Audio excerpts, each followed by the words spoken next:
nonetheless to provide an order for rent relief if there's if a tenant applies to the landlord and there's no response. And there's a number of mechanisms that have to be followed first before that's implemented. But nonetheless, there is that power now. That's a change.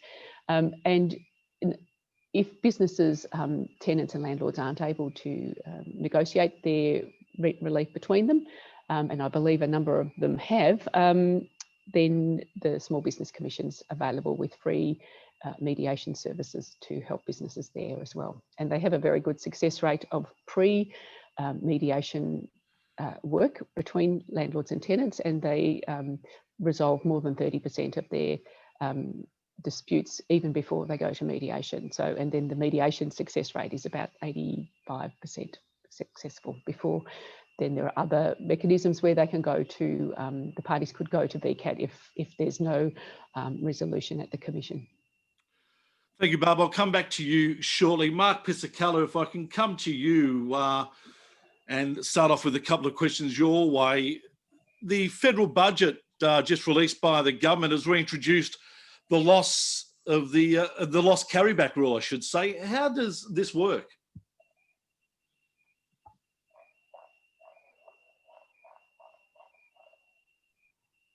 Thanks, Tony. Look, the loss carryback is a really important initiative by the government. In fact, during my time and still on the Board of Taxation, we recommended back in our small business review back in December last year that a loss carryback would be a good idea for business generally. The way it works is that if you have made a profit in the 2019 year or subsequent years, and then you make losses in the 20 financial year, 21 financial year, or 22 financial year, you can actually carry back those losses to recoup some of the tax that the company has paid in the 19 year. So it provides a temporary cash flow benefit, if you like, to help those businesses out that have paid tax, struggling at the moment, and to get some of that tax back. It's not the first time the government's done this strategy. So some of you may recall that the Julia Gillard government introduced the loss carryback measure in the 2013-14 year. It was only in for 1 year, and then it was repealed. So it's now back. But not only is it back, it's not just for small businesses, but it's actually for corporate entities with an aggregated turnover of less than $5 billion. So it is a massive concession and a massive, I think, boost to the economy in terms of trying to kickstart it again.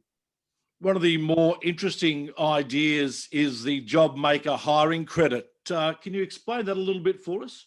Yeah, look, the hiring credit is a real interesting one. It's basically $200 a week for those that are aged up to, I think the age is 30, and then $100 a week for those aged between 30 and 35. It's there to assist and help businesses bring people on during those age groups who we know have been very much affected. There has been a little controversy, I guess, recently about, well, what does that mean from a hiring perspective in terms of hiring younger people to older people? So I'll probably keep out of that debate, but I think it is a terrific idea to provide assistance to businesses to, get them to bring people on board, Tony. The other question I'll ask you from this budget breakdown, Mark, involves the asset write-off rules. They look fairly generous at the moment, especially for the fact that they continue all the way through until 2022. Can you explain the new rules to us? Yeah, sure. So look, in short, businesses with an aggregated turnover of less than $5 billion will be able to deduct the full cost of all eligible capital assets from 6 October, budget night, as long as they are installed, first used or installed by 30 June 2022. Full expensing applies to new depreciable assets, but if you're a small business with a turnover of under 50 mil, then the full expensing will also apply to second-hand assets. So again, a terrific concession. Clearly you need to have the cash flow to fund the acquisitions, but if you're in a position to do that, you'll be able to write it off on your tax. Thank you so much, Mark. We can now go to the Minister, the Honourable Jala Pulford MP, Minister for Small Business, who's just come out of the chambers to join us for a chat. Minister, good morning to you. Morning, Tony. Nice to be with you, and good morning, everyone who's with us this morning. Yes, apologies for the late start. We had a couple of unanticipated, unscheduled quick votes, and it was just enough to sort of blow me up by 10 minutes. So apologies for that. This is just a terrific initiative. It's been such an incredibly difficult year, and being able to come together, share information and support, but also talk a bit about mental health is so important. Really tough year. As people may well have seen, today's case number 7, so there's light at the end of the tunnel finally. But if I could just thank you all for the sacrifices that you've made, both as business operators and owners, but also just in the everyday activities of life, the family and friends you haven't seen, the walks you haven't been able to go on, like the whole experience has been incredibly trying for the community in Victoria, in particularly when we think about it in an Australian context, but we see this pandemic presenting enormous challenges to communities right around the world. So thank you. And we're getting ever closer to something much more normal.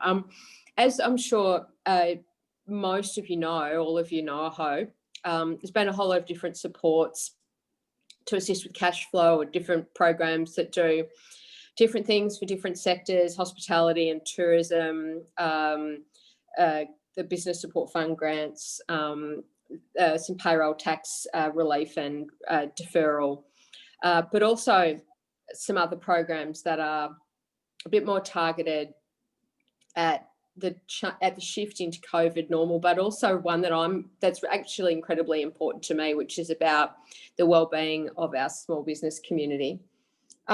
I guess just to kind of give you a bit of context about how this came about, I think I've been in the role now nearly 4 months, so not long, and it's it is my enormous honour to be the small business minister, and particularly at such a challenging time.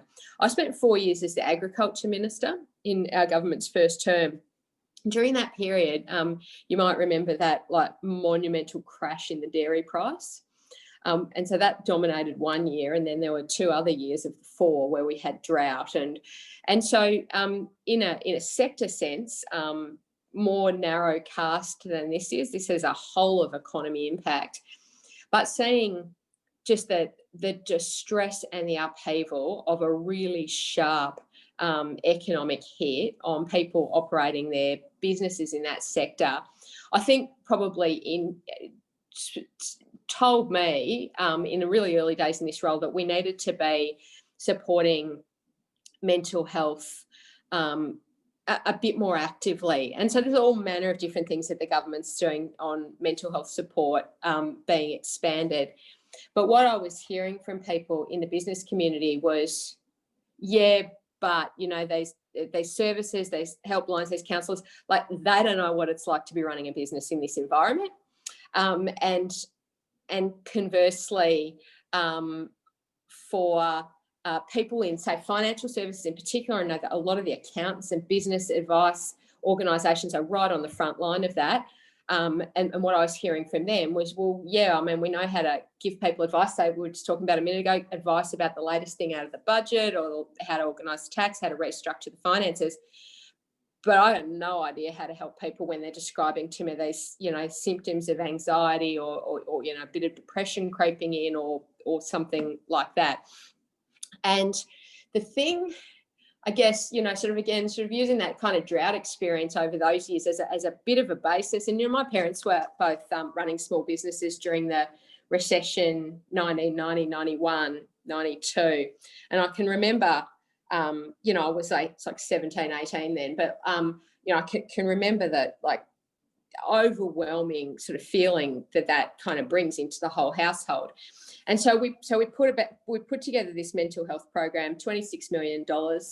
Hasn't been a lot of call on it yet, so there's a lot of capacity there, and it does a couple of things. So St John's doing mental health first aid, crisis support training, a hotline that's running from 9 till 10, like as in 9 a.m. till 10 p.m. All weekdays, and we're rolling it out to weekends soon. Numbers 1300 375 330. That's really about making sure that our business operators and owners that are feeling this is all very, well, not even overwhelming, but just like suffocating, that there's somebody you can talk to there who will get your situation. And the thing that's different, I think, with drought, like drought you can plan for. Like it happens a lot. It happens every 7 years on average. It's not uncommon. You plan for it. No business operator anywhere in Victoria could have possibly planned for what you're dealing with at the moment. And so it is overwhelming. And the combination of having, and it's different for different sectors, of course, how acute this is. But the combination of having, your business that you've put everything, heart and soul, cash, the hours of your life, that you might have, spent with your kids when they were little or whatever, all of that, and seeing that, teetering or in a really sort of state of existential crisis, as well as all of those other pressures that everyone in the community is feeling, it's a lot. And so we just wanted to design something that would hopefully do, sort of fill the gap there, and also make sure that people like the accountants and other business support organisations have the support and the skills and the tools they need to be able to sort of, pick people up if they're, feeling it's all very, it's all very challenging, and point people in the direction of services, because there's a lot of support available. And this, this has been designed very much for these circumstances. Anyway, so congratulations to Male Hug. It's a great initiative. It's so important. I've often thought if we were experiencing this pandemic 10 years ago, before we all got heaps better at talking about mental health, whether it might not be different again. But I think as a community, we have gotten much better about talking about those pressures, and organisations like Male Hug do a very, very important job, play a very important role. And I'll just leave it at that. But thank you again. We're very, very close to reopening, where, the contract tracing, and you'll see it in Shepparton over the next few days, is getting better every day. And the community have been unbelievable in terms of the pandemic response. And the best thing we can do for Victoria's business community, small businesses, is get you reopened as quickly as possible, and get you reopened in a way that gets you to stay reopened. So thank you. Thank you so much, Minister. Just before I let you go, could I get you to repeat that number for the Yeah. again, if you could? Thank you. I'm not sure whether people got that down. Yeah, sure. Thanks, Tony. It's open from 9 until 10 p.m. 1300 375 330. And that provides one-to-one support, and as well as free access to both business advisors and financial counsellors. Fantastic, Minister. Appreciate that. Appreciate your time today. We know that it's been a massively busy day for you, and I think I hear that phone ring, so you probably have to go back into chambers, so I'll leave you to it. Thanks so much. Hope everyone has as good a day as we can in the circumstances, and I look forward to seeing some of you around a bit when we can move around more freely in the community. Cheers. Thanks, Minister. Minister Pulford, they're the Minister for Small Business, Innovation, Medical Research, Digital Economy, and also the Minister for Employment, joining us on our call for help supporting small business. We'll get straight back into our questions, and we do also thank our registered viewers who are watching the webinar at the moment for sending through questions with their registration. It's been a massive advantage to be able to have those questions on your behalf to put to our panellists today. And as I continue through, Mark, I'll move on from you, and I might get back to you a little bit later on, but I'll come to Tony Rabah again, if I could, Tony, before we get to our others. We were just watching a slide before on the budget. And I know that there's a couple of areas there also that you would like to speak to, especially in regards to the personal tax cuts and the tax concessions, which have been expanded for small businesses. Oops. Sorry, Tony. Thanks, mate. I've just unmuted myself there. It takes a bit of getting used to.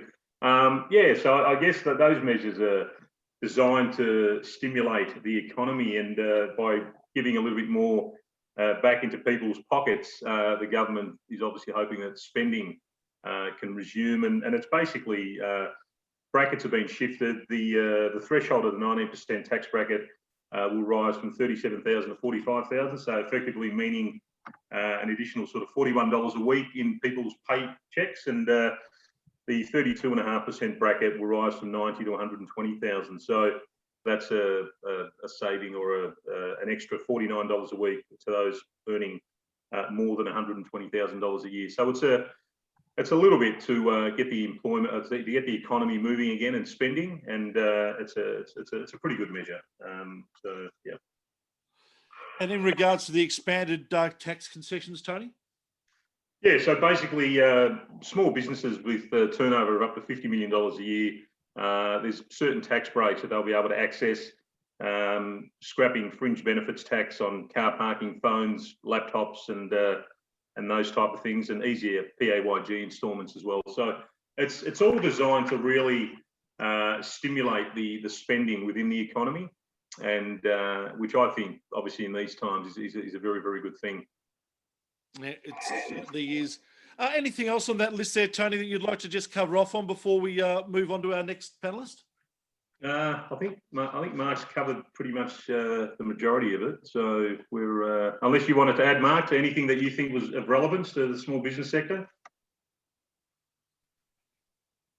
I'll unmute. Just a reminder to all our panelists, if you could just unmute yourself just before you speak, that'd be fantastic. Thank you. My apologies. You would think I'd get that right by now, but anyway. So look, I think the small business sector is hurting. I mean, as the minister indicated, and look, the tax cuts and the tax breaks, and most small businesses I speak to just want to reopen. They no longer are interested in having handouts or concessions. I mean, all of these things are terrific, but I think the main sentiment that I'm hearing and understanding is that they just want to reopen in a COVID-safe way, Tony. Yeah. Thanks very much, Mark. Thanks, Tony. Get back to you guys a little bit later on. I'll move on to Ashley Shield, a pre-insolvency expert. And unfortunately, this isn't a topic that we like discussing because nobody wants to become insolvent, but unfortunately, it just seems to be a sign of the times at the moment. And actually, you might be able to help us. The federal government announced a couple of weeks ago a new insolvency reform, especially for small business. Can you sort of give us some insight into that? I can. Thank you, Tony. I think the incentive is certainly something that the insolvency industry as a whole had been advocating for over a number of years, but the fact that it's been pushed through very quickly has some concerns within the industry. But in simple terms, what it's designed to do is for businesses that have liabilities of less than $1 million, it will provide for a more cost-effective way of dealing with your business. There are two components to it primarily. One is that there will be a cheaper version of a liquidation. If someone just needs to shut down and to liquidate their entity. The other is a smaller version of a voluntary administration and DOCA. But one of the key attributes to it is that the director will be able to remain in control of the company during the process of making an offer to the creditors. Now, that's the first time that we've had that in Australia. It's very similar to a US Chapter 11, as they call it, which means that the director will remain in control of a company over the period of putting an offer forward to their creditors to pay for their debts. A lot of detail still unknown because it's a little bit like JobKeeper when it first came out. The government announced it, and then the industry's had to wait for the regulations and the rules to come through to understand how it works. But I think the key thing for any business owner to know is that these new insolvency measures are another option for people, but they still need to get that right advice to know when and how to use which type of insolvency if they need to look at that. So making sure they get that expert advice early is still critical, but it's just another tool that may or may not be the appropriate one for them. Actually, given the turbulent year that we have had in 2020, business predictions for 2021, your thoughts? Look, it's a really interesting one, Tony, because I actually think there's a huge amount of opportunity with the amount of money that the government, both state, federal, and even you're hearing some of the local governments doing it. There is going to be a lot of money floating around. So I think that there will be great opportunities for businesses moving forward. We've certainly got to get back, and there's going to be, I think there are predictions of insolvency waves and companies being shut down. But I think COVID has treated businesses very much like it treats individuals. If you're a at-risk individual, then you had a higher risk of getting sick or even potentially, unfortunately, dying from it. Businesses who were vulnerable before are being affected the same way. So I think there's some great hope and opportunity into the future, but there will be some that won't make it through. And I think that's just going to be a reality of the situation. Which is so unfortunate. Ashley, thanks for your time. Peter O'Sullivan, corporate finance expert, actually just brought up the fact that there's going to be a fair bit of money around, and money plays such an important part in business. I want to have a chat to you about the need to refinance business loans. A lot of banks are asking for a three-way model for the next 3 years. And there's been businesses out there that have never really budgeted before in regards to those sort of numbers. Can you explain to us what a three-way model is and how businesses should go about it? Yeah, certainly, Tony. Put simply, a three-way model is a cash flow, balance sheet, and profit and loss. And the banks are requesting it, regardless of the government guarantees of 50%. They're requesting 3 to 5 year plans. So the way we look at it, I'm doing one currently for a client, is look at the historicals, spend a lot of time with the management and working out what the best way for their business is going forward, to putting together that three-way model to help them get the financing.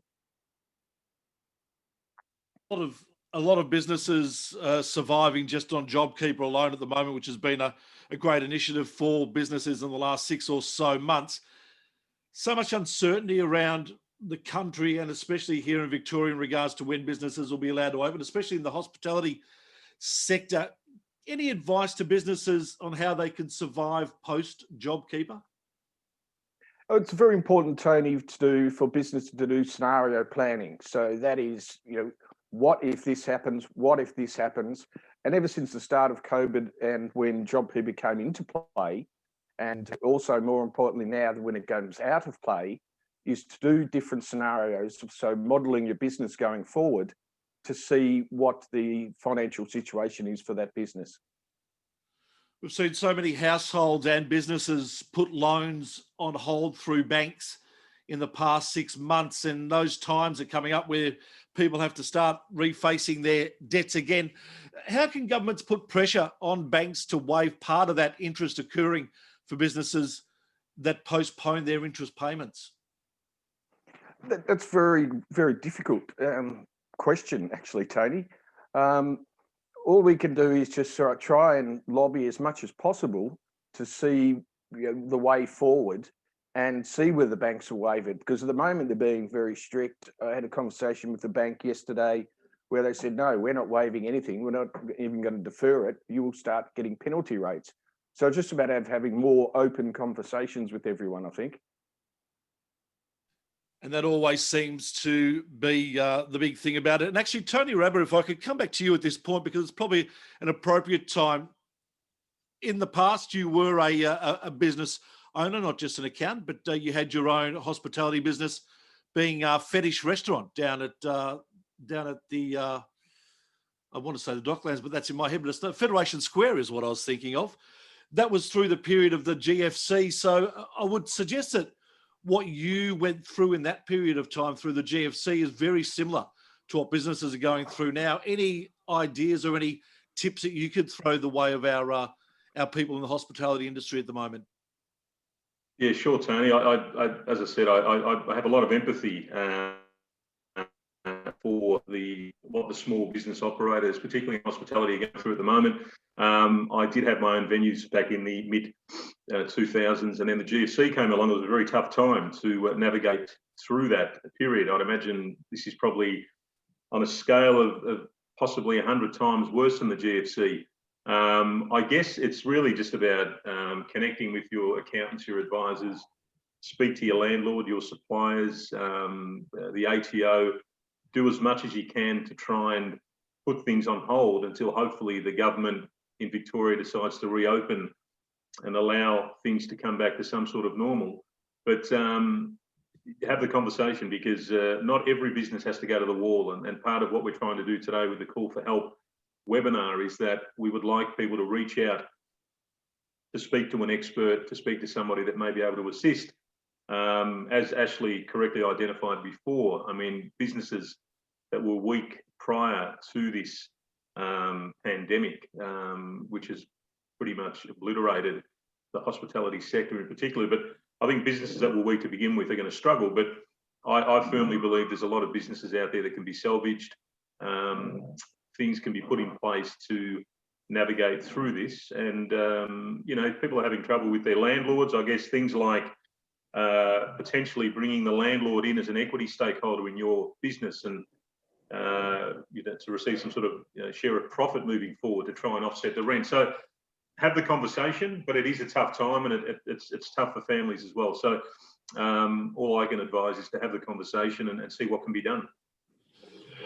Andy Gowes, thank you, Tony. Andy Gowes, Financing and Business Success. Andy, given the COVID recession and the times that we're seeing at the moment, are you seeing business owners changing their plans to sell their businesses? Yes, we are, Tony. The shortest answer is many business owners are postponing the decision to sell their business and thinking that that's a prudent decision. Some of the other panelists have mentioned, you know, comparisons with the GFC, and I'd put this one in this area, the potential sale of a business in the same boat. We saw that happen through the GFC. Business owners who may have been thinking they were getting pretty close to a good time to retire, hang up the boots. We saw them delay that decision a few years and then sell out later for a combination of reasons. One of which is that the multiples have come down on many professions, and in some professions they've not just come down, they've almost gone to zero. But yeah, so that is definitely happening. Not all are affected. There are some industries that are going quite well. The stronger getting even more strong. But yeah, overall, I think there's hesitancy. There are a lot of unknowns. Multiples are coming down in many industries, and people are delaying the decision to sell their business. Ross Castamedes, Senior Lease Consultant at LeaseWise. Ross, how are your retailers coping through COVID at the moment? We look through the city and the like, and not that I've actually been in the CBD here in Melbourne because it's more than 5 kilometres away from my home, so I've been good. But I do hear from people that are currently going in there that there's a lot of lease signs up on shops and the like. What are leasing companies doing at the moment to assist businesses in regards to that? Thanks, Tony. It's a pleasure being with everyone today. Look, you're spot on. You know, retail's going through tough times, and you know we've experienced it in the past with you know the economic hardship back in 2008 and so forth. But this is something different. It's you know, it's unprecedented, and it's really, you know, affected the best of operators. I mean, retailers are very resilient and trying their best to navigate through these tough times. And thank God, you know, government's seen this and put initiatives such as JobKeeper that have definitely been successful in helping businesses retain staff and keeping businesses afloat. But with substantial sales drop that's been experienced, and economies coming to a standstill in and around Australia and around the globe, it's been very challenging. You know, as a tenant representative, obviously being well versed with the Retail Leases Act, understanding the mandatory code of conduct in respect to tenant and landlord negotiations that were enacted back in April, and now extended it in some states out to December of this year, which has been great because everybody was concerned when it comes to an end what's going to happen. We've been able to assist retailers, give them a voice against the well-oiled landlord machines, which at times have not always been looking after the best interests of both parties. And unfortunately, intimidated tenants in agreeing to terms that put them into financial burden and ultimately can result in the businesses falling over. Ross, there's a lot of codes and a lot of rules and regulations that were obviously devised for businesses and for leasing, I suppose, prior to the pandemic. The code for retail leasing, is that assisting landlords with dialogue, or is it actually hindering it? Look, the code of conduct, I think, you know, it was the general parameters for good faith negotiations between, you know, between the parties. You know, however, there's a number of retailers that we've been exposed to that we represent. We don't believe the code goes far enough. I mean, every business has certain fixed costs that don't change, whether they turn over $1 or $1,000. And when you have businesses that have, you know, 50, 60, 70% drop in sales, it doesn't necessarily mean they can pay the rent in line with what's stipulated in the parameters, at the minimum parameters of the code. Some landlords have been accommodating and working with retailers and adjusting that and coming up with commercial solutions to the specific retailer's needs, but other landlords have been, you know, pushing hard the minimum, you know, concessions via the code. And reality is deferring rent to be paid at a later date is basically just you know, pushing the can further down the hill, because you'll have to pay what's a deferred rent plus the rent at the time into the future, and just puts long-term financial pressures on the business and really does nothing in preserving cash flow. Thanks, Ross. Come back to you again shortly. Barb Cullen, if I could come back to you with a question. And we've spoken about businesses, of course, that are running from shop fronts and the like, but there's so many businesses that are also working from home, and there doesn't seem to be any support for sole traders who are running their businesses from the home. Is there any reason for that, or is there anything that you can point us towards? Thanks, Tony. There is support for them. It's not sole traders operating from home would not be eligible for any of the business support funds that the Victorian government has run or is running at the moment, simply because the government had to make a choice about where to focus its limited funds on, and chose to target those business support funds to businesses that employ, notwithstanding that we do appreciate that 64% of all businesses in Victoria are sole traders. They're non-employing sole traders. So it did cut out a lot of businesses, genuine businesses, but that's a government decision. So, and that's the policy. There is, so non-financial support is pretty much 100% available for sole traders, especially those who operate from home. In particular, we early on in my branch in Small Business Victoria, we designed and got a program up and running very quickly in May called Upskill My Business. And it is for business owners and operators, so not for staff, not for other parts of the business, but it's for those business owners to use this time productively on themselves and their career and their capability to improve it, and gives them access, free access to a range of online short courses and training to help them, as I said, use this time productively. A number of the courses are over a number of weeks, and they're delivered by Melbourne University, La Trobe University, so higher education, but also industry associations such as the Australian Retailers and the restaurant and catering as well. And it is courses that businesses can use if a business owner started a business because of their passion and found that there's a lot of things that they have to do themselves along the way that you don't set a business up for, such as the governance and the finance and all those sorts of things that you kind of don't think of when you start a business. Because you're so keen to get going, these are courses that businesses can do to help their business when they emerge at the end of this, and we know it will end one day. So lots of great courses there. I'll put the link in the chat box as well for people to look at that, because it's had a fantastic response, and a lot of sole traders and utilising this time to build their own skills and take a course in accounting or bookkeeping or something, so they can have a really better, deeper conversation with their accountant and understand their own financial performance a bit better. And also there's digital, there's governance, there's all sorts of, and there's also wellbeing programs in there as well that people can do. We've also got the Business Recovery and Resilience Mentoring Program that we're partnering with the Victorian Chamber to deliver. We've got as the Minister talked about, the Wellbeing and Mental Health Support Program.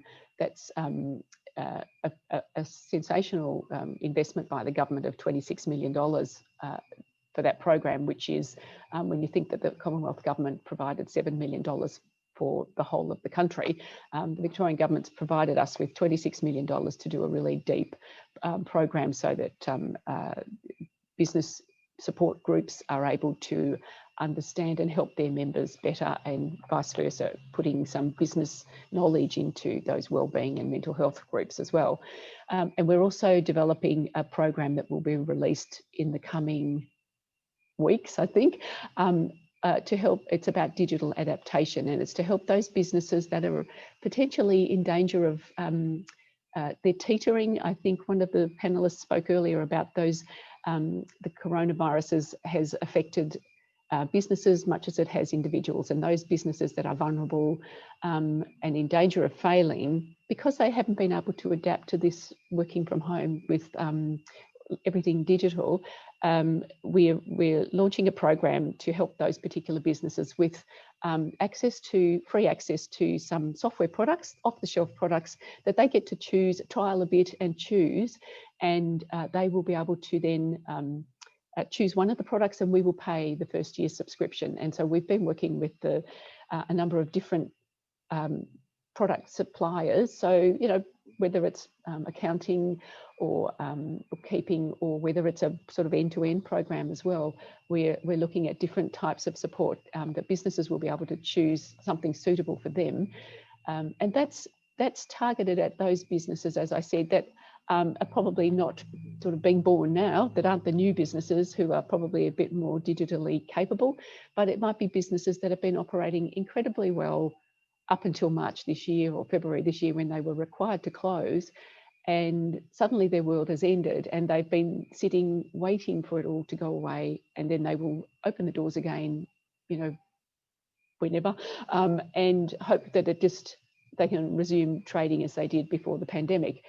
We do know that things have changed, and there will be a need for everybody to be in some way digitally capable. So we're really going to wrap some support around those businesses, not just with the products, but with really intensive workshops and training to help them choose the product that's for them, and also to make it part of their business. So we also work through accounting and bookkeeping industry groups to help us identify those businesses that might be in these cohorts, and we also work with local trader groups to identify them, so that we know who these businesses are, because they probably don't open an email from the government, because they're not really relying on that. They rely on word of mouth or friends and family for their advice, and it's about helping them to shift a bit into operating in this digital environment that we've all adapted to pretty quickly, I think, a lot of us. So that's probably just a bit of a snapshot. There are, for some sole traders who do have a premises there's a sole trader support fund, which is $3,000 for those businesses that still have those overheads while they're operating. They might have a premises, they might be using the commercial tenancy relief scheme to have negotiated some rent relief, but they've still got those ongoing overheads that we heard about as well, of rates or insurances and things like that come with leasing a property or owning a property even. And so there's a small contribution to that as well there. Thank you, Barb. Appreciate that. And thank you, Sean Stevenson from your department, for posting on our chat the link to the VCCI mentoring program. So if any of our businesses would like to find more information about that, they can just click on that link, which is in our chat box at the moment. Richard Cholwick, if I could come to you. We just heard Barb talk about insurances, and I suppose it's one of those interesting ones, isn't it? Companies, are we finding that companies are actually releasing their insurance policies at the moment based on the fact that because they haven't got a business to run, that they don't believe they need their insurances right now? It's an interesting question, Tony. The reality is, at a time like this, particularly when cash flow might be tight in around business, people tend to look at discretionary spend, and insurance is one of those categories, I guess, business insurance, that a lot of people tend to view as an afterthought. And it certainly might come up in that discretionary bucket. The reality is right now, it's probably not so much, so let me go back. If people have a propensity to not insure themselves, COVID's not really going to change that mindset.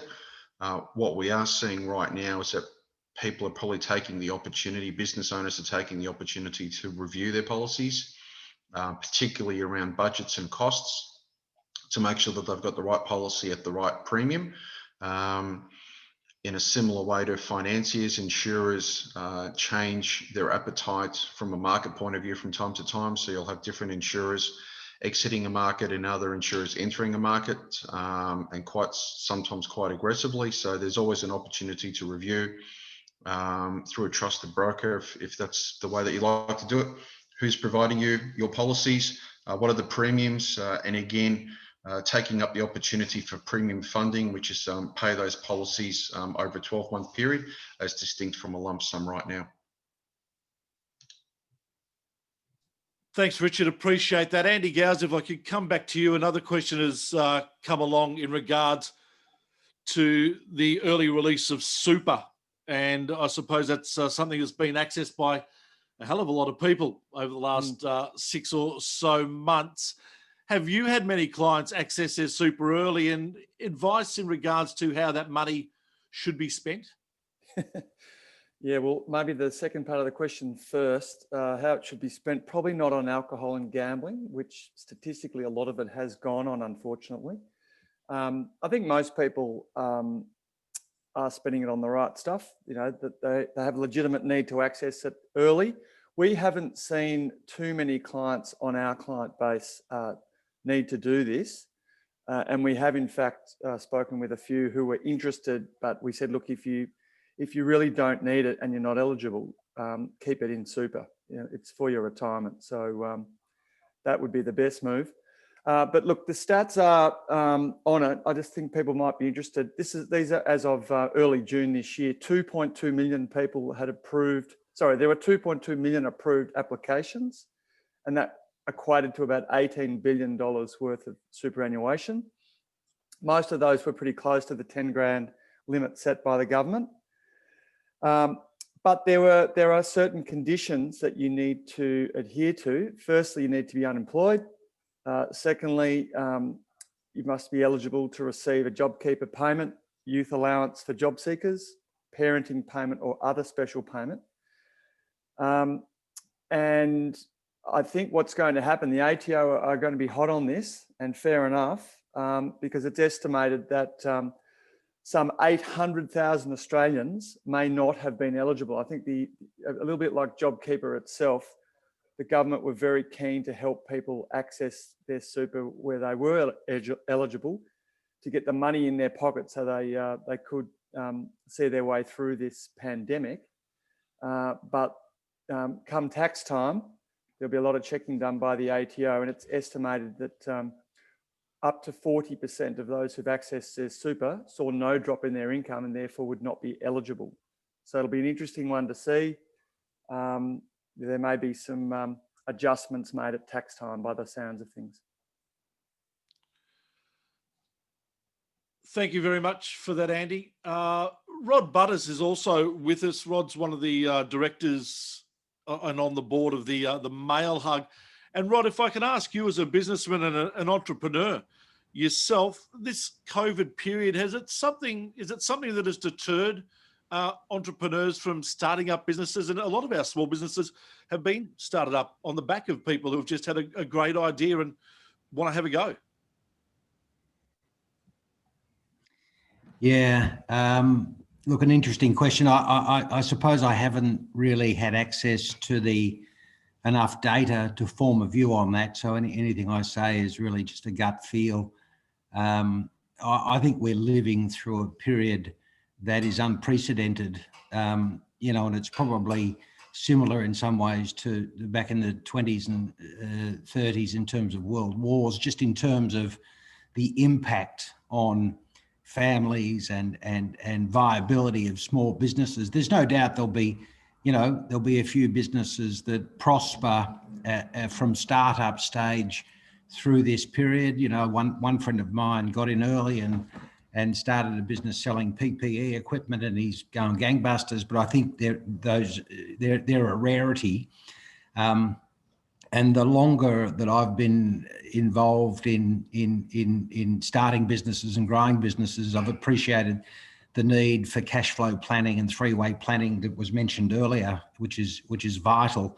But I defy anyone to have predicted or have the planning skills. If you've got a more mature business, and you've got some assets and some cash in the business, and you can pivot maybe into some, as some of the restaurants have pivoted into online, that's great. But I think a lot of small businesses and aspirational entrepreneurs are just, they're a bit stage struck at the minute. And so I actually think the critical aspect of this is the overlay of mental health, and well done to the Mail Hug, because we're encouraging people to share how they're feeling, and we've just got to band together and get through this. It's an awfully difficult, challenging time. And, if I was about to start a small business, normally you'd want some prudent reserves by way of capital, but the dynamics have changed to such a point that often small businesses are started on a shoestring or limited capital, just with passion, I think was mentioned earlier. Very unique times, Tony. But, hopefully we can stick together and navigate our way through it. Yeah, exactly right. Thank you, Rod. Appreciate your honesty there with your answer. I'll throw this one open to the panel. I'm not exactly 100% sure who may answer it, but please feel free to jump in and do so. The question's from Michael Edgley. Thank you, Michael, for your question. My company is set up as a trustee, but I'm effectively a sole trader as I lease a premises in the Docklands. I believe this makes me ineligible for the Small Trader Fund. Am I correct in this assumption? And if so, is there any other support available, as I'm ineligible for the other grants as I'm not a registered business for WorkSafe? Is there any of our panelists that would like to jump in and have a shot at answering that for us? I can answer that one for you. Thank you. Appreciate that, Barb. That's fine, Tony. Yes, Mr. Edgley is correct. The Sole Trader Fund, due to the limited amount of money that was available, had to have a fairly narrow scope. So it has particular eligibility criteria that's listed on the website. And part of that is to do with the unincorporated, I think, trust, is that right? I'd have to look it up myself, but unincorporated organisations, but also, oh no, that's the landlord's hardship fund. Sorry, they have to be unincorporated, so trusts aren't eligible there. But the Sole Trader Fund, I think I'd have to look. It doesn't sound like it because of the description that he's given, but there's some pretty clear criteria there on the website that I can link to, but certainly the WorkSafe criteria is required for the business support fund. I know that. It's one of those checks that that government has to be able to make to verify where businesses. The process for these grants is that businesses have to attest to that they meet certain eligibility criteria, because the sort of scale of grants that are provided, there's about 70,000 grants are provided each time that a round is run. And to be able to process that many grants so quickly, there's a number of steps that are taken that businesses have to attest. And then, of course, because this is all public money that's being used, the Auditor General will have an eye over this in due course, and that's part of the process of setting up these funds too, that a number of criteria to prevent unforeseen fraud or intended fraud have to be taken, you know, to protect the integrity of the program. So, and because they're aimed at employing firms, those business support funds, the WorkSafe criteria is one of those checks. Appreciate that, Barb. If I can also throw another one your way, and I'm hoping you might have the answer for this as well. What state government funding is available for a tourism business with a payroll over $3 million? That question's been asked by Nicole Hill. Yes, and I did see that question there in the Q&A, Tony, and I'll take that one on notice and go back and consult with my colleagues in the tourism and visitor economy portfolio, and just see if it gets a bit of clarity there, because it's not necessarily something I have all the details on there. So I'll send you back a response, or Richard, I think. Yep, that's appreciated, Nicole, and we'll send that response on to you once we receive it from Barb. Thank you so much, Barb. Appreciate you getting to that. We're coming close to 11 o'clock, and it's getting close to closing off our webinar. We thank everyone for their involvement. Before we do go, Barb, sorry, a final one to you, and I really do appreciate your help with our webinar today. We had the Minister explain that sort of mental health support, I suppose, for businesses out there before. That number again, 1300 375 330. Could you just go a little bit more in depth into the government's new mental health support for businesses that is available right now? Sure. The mental health program, as Minister Pulford talked about, has a number of different streams to it, and we've actually just completed some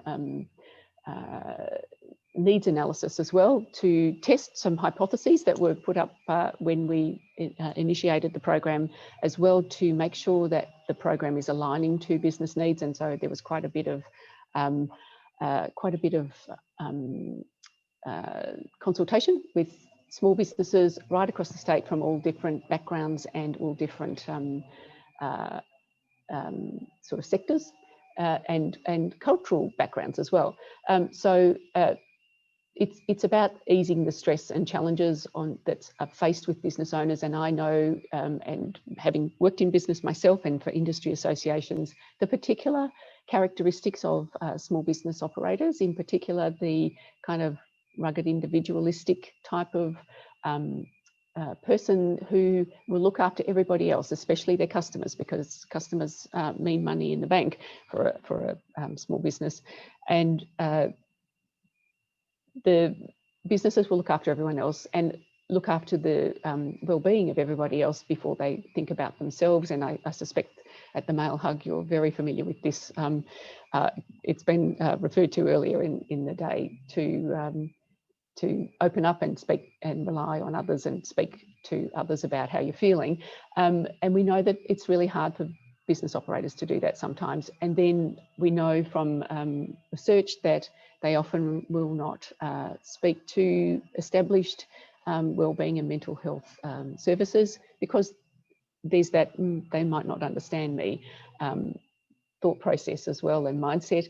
So what we are doing is there's firstly that St John Ambulance mental health and crisis support training that we've made available to council, city council, so local government, because we know in those economic development teams that they often deal one-on-one with businesses that are starting or having a bit of trouble, but also key members at business chambers of commerce or business associations or business networks, trader groups.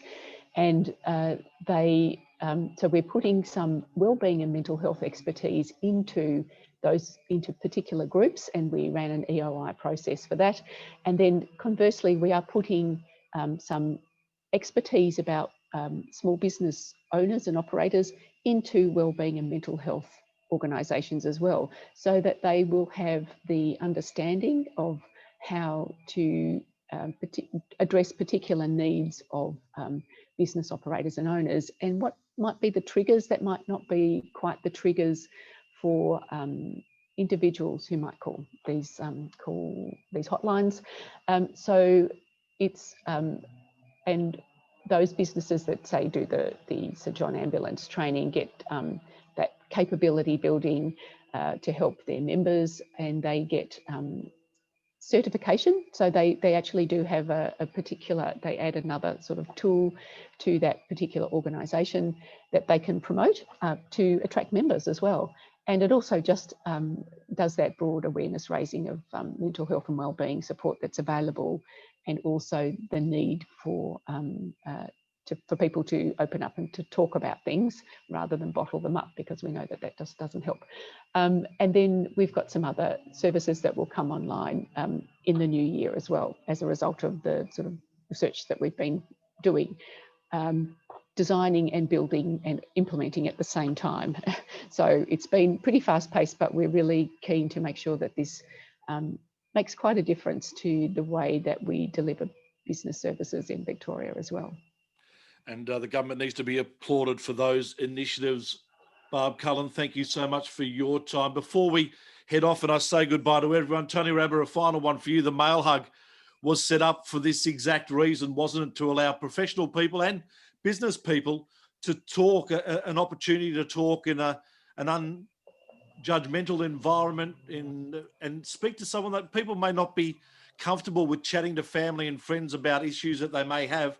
The Mail Hug has been set up through its Let's Chat Buddy program to allow people to just find someone, a caring ear, a listening ear, who will have a chat about issues that arise.